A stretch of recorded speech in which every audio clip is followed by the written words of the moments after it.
I haven't gotten a hand like that since I robbed that grave.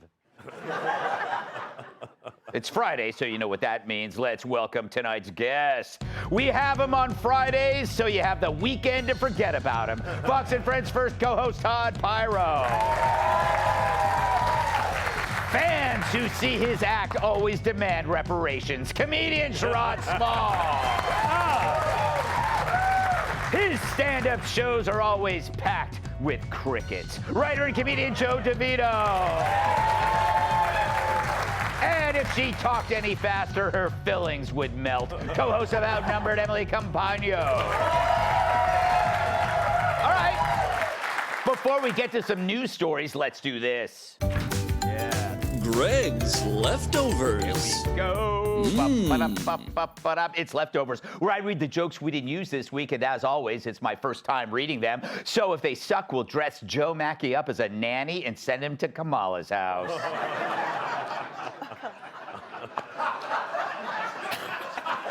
Thank you. Yesterday, New York Governor Kathy Hochul declared a state of emergency in NYC due to severe flooding. Still not sure if it was caused by the rain or this man's tears.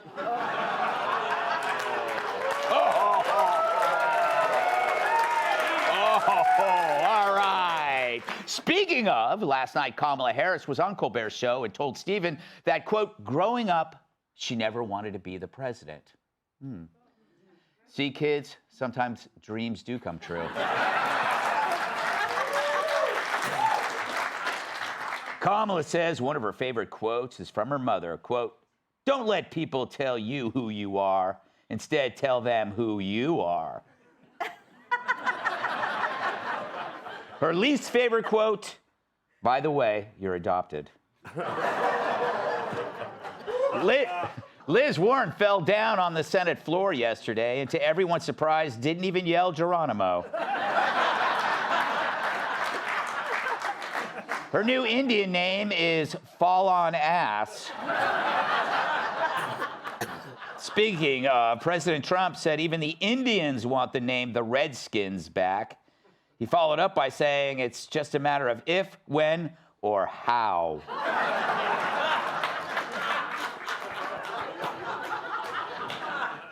A new study shows that taking Ozempic can prevent erectile dysfunction. Here's how it works. If your wife is fat and takes Ozempic, in a few months, you no longer have erectile dysfunction.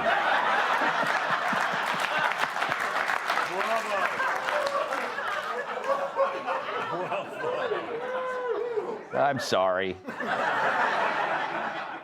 Wokesters are slamming American Eagle ads that say Sydney Sweeney has great genes because it promotes eugenics.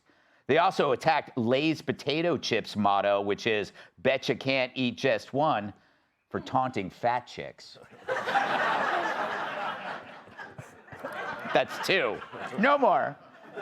But in response to the American Eagle ad, Abercrombie and Fitch launched a new jeans commercial with plus-sized women, which raised concerns among viewers who panicked that someone had eaten Sydney Sweeney.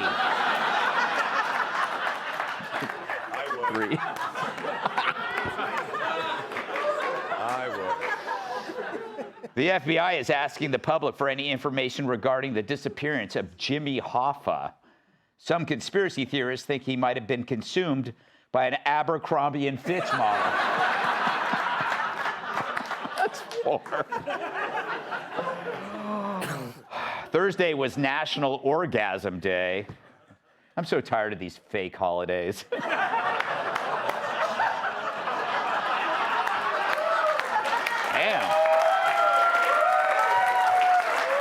I feel dirty. President Trump is bringing back the presidential fitness test for public schools. Teachers are excited because it means students will have much better stamina during sex. Wow. Scientists say embarrassment can actually be good for you and help you connect better with others. Even more, being an embarrassment can get you a morning show. Shut up. I saw that one.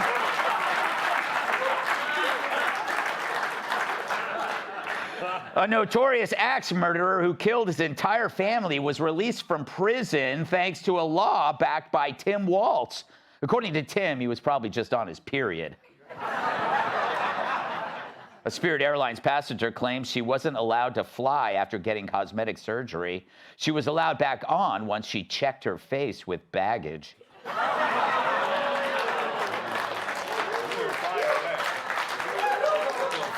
Terrible. And finally, as a result of that huge Russian quake, several whales were washed ashore in Japan.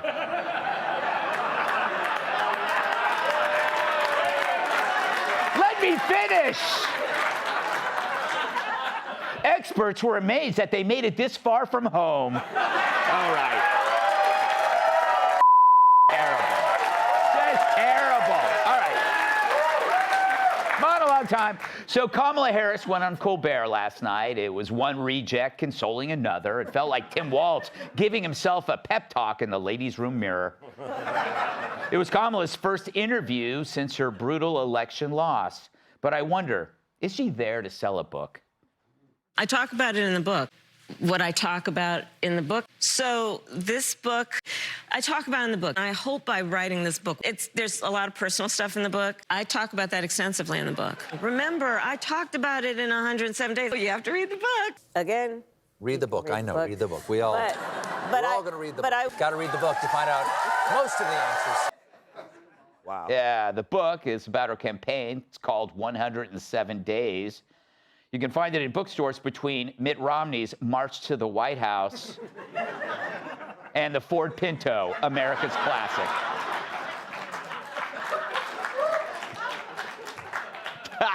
Her publisher compares the book to Rocky, not because it's inspiring, but because each sentence gives you a concussion. I wonder, is there a lot of personal stuff in this book? There's a lot of personal stuff in the book. I mean, poor Dougie. You're blowing the lid off of Doug? What's going on? For example, my birthday's in October. The election's in November. You see where I'm going. And Dougie kind of dropped the ball on my big birthday. He didn't get you anything? Oh, you have to read the book. Now, we really have no idea what Dougie dropped the ball means. Guess we'll have to wait for the nanny to write her tell-all. But I only hope she tells us what's important, she thinks, in this moment where people have become so deflated. It's important, I think, that in this moment where people have become so deflated and despondent and afraid, Yes. that those of us who have the ability, which I do right now, to talk with folks and remind them of their power. I just want to put a fine point on this. You can never let anybody take your power from you. You can never let anybody take your power from you. I hate to tell you.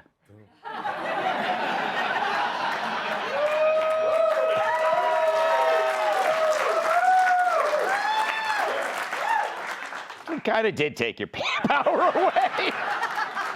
It's the whole reason you're sitting in that crappy chair and Trump is relieving himself in a toilet made of gold. But the interview is amazing for giving you a glimpse of an alternate universe where misery is redefined as joyful and the winner is still a monster. In the extended interview posted online, Colbert longed for better days before Trump kicked her ass. Because less than a year ago, things were very joyful. Just less than a year ago, things were very joyful. There was actually a lot of hope associated with your campaign, and there was a lot of promise that we might actually not only keep this absolute barbarian out of the White House, but also we might actually make progress as a country. What country is he talking about? Inflation is down, our border's secure, and he's out of a job. Yeah, what a nightmare. How can we possibly go on? I haven't seen two people look more down in the dumps than when I left those two Siamese twins at the altar. That makes 4, 2 Siamese twins, but never mind. Of course, Kamala was right there with him, spinning her sad tale.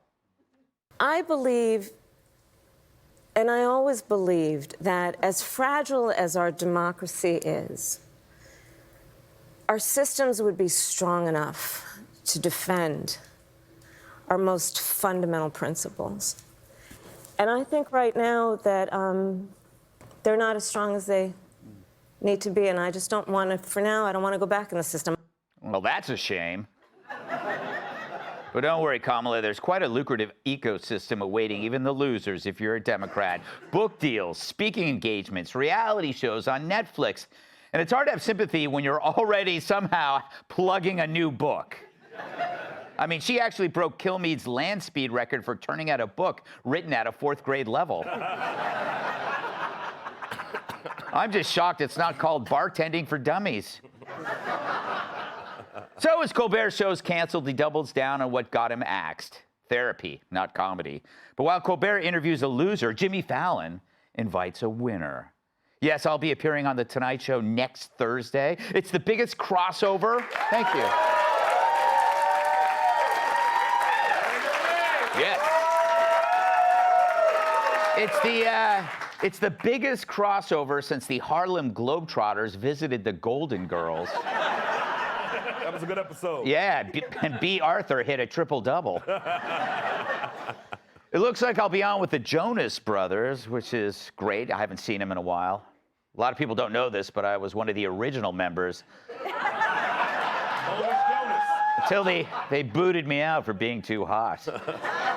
But it should be fun. Fallon seems like a great, genuine guy who wants to make people laugh instead of putting them to bed angrier than the view at a salad bar.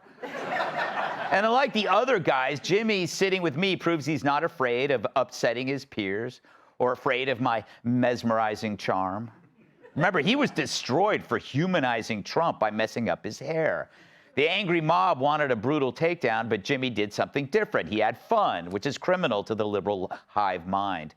And so Fallon was eviscerated, an example of the media teaching everyone a lesson that if you dare humanize Hitler, we'll dehumanize you. But it's a different time now. Things are changing. Maybe we can have fun with each other, even if politically we're different. And if he wants to run his fingers through my hair, I will not complain. After all, the last time he did that, the guy became president. Hi, Greg. How are you? I'm good, Greg. Hi. Good to see you. Good to see you as well, Gregory. Did you sell any homes this week? 3. Let me tell you, you can get a great rate. The rates are good right now. They could go down, but I'm going to put you in that forever home. For those who don't get the joke, he dresses like he's a Miami real estate agent. Every single Gutfeld. With a secret coke habit and a Secret? and a secret family somewhere in Texas. Secret out. All right, Todd, what did you make of the interview? What do you make of the book? Couple things. She talks about the system that she wants no part of. The system that she has been part of for decades. Yeah. Literally, she has a career, or to your point in the monologue, had a career because of that system. It's a system that has been propped up by Democrats since the dawn of time, and it's a system that she has gotten extremely wealthy off of. So don't tell me that 6 months into a president that's turning around the country in a way the majority thinks is the best way to run a country, that you're upset with the system and that you're out. The reason she's not running is 100% obvious. She can't get the donors right now for a California run or for a presidential run. If that changes, if the donors look at this and say, oh gosh, we literally have nobody, we have to go back to Kamala, and they start pouring money into her, I guarantee she's going to be okay with the system and she's going to run again. Before I conclude, one piece of... I'm looking forward to you being on Fallon. Yeah. I've interviewed Fallon before when I was at NBC as a local reporter. Very nice guy. But I want to give you a piece of advice that you gave me before I came on this show. Be yourself. Oh, wow. You don't... No, you're ruining this. Can I try this? Yes. Be yourself. You don't have to be funny. And I've been employing that strategy for 3 years on Gutfeld. Nice. Very good. Sherrod, you are an astute political observer. That's true. Yes, you've written many books Yes. on presidential campaigns. Yeah, yes, I have. Boy Scout Handbook, that was me. Yes. Kamala was really pushing that book, boy. Yeah. He kept mentioning that book. Even like Judy Blume was like, we get it. You read the book.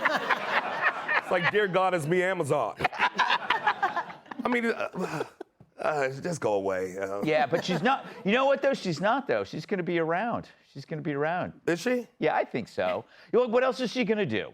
Her husband? Ain't there the Willises from the Jeffersons? Yes. Thank you, my generation. You're not going to read the book, are you? No, I'm going to read it, then I'm going to break weed on it.